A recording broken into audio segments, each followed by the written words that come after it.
in Arlington, there's a lot of debate about fire blankets and whatever, but for us, we have a nice, small, tight, maneuverable fire truck and an engine that we have to get in and out of streets. There's a resale value to consider, but you hand us this, you know, 50-pound bag of blanket that is, whatever it is, 40 inches long, and you got to go fit it here on this engine. And I think that goes to Tom's point earlier, and we've kind of mentioned it before, is being able to grow into something, and that's a very difficult thing. And even with us, 8 years of replacing a fire truck, that's a pretty quick turnaround to go out here and have this new thing kind of pop out and have this new piece of equipment come out that would help protect us against this. Hypothetically, again, not trying to get in any of the arguments there, but you then hand us this piece of equipment and say, put it on the engine. It was very difficult. And then the next piece of equipment they handed us was, with all the DC area was gas mask type things and adapters.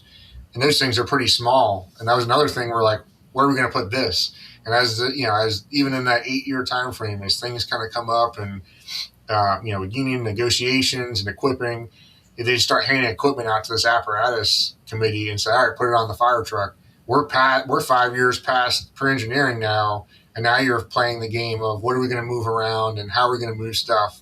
So now this next engine spec, the first thing we have to do is, okay, what can we give up? Because now we're adding stuff to this vehicle. Is there something we can take off now? Because the mission is somewhat changing a little bit, right? The equipment we're carrying is more.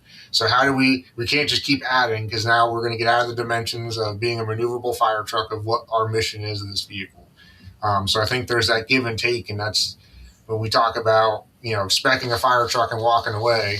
We had a whole podcast episode on that with the training and everything else. Like, that is a continual thing. It doesn't matter where you are. It might not be every day or every week, but definitely every year, every couple of years, examining what is succeeding, what's not, and taking all those notes so that the next vehicle is going to be that much easier to purchase and spec because you've already done some of the legwork as time's gone on.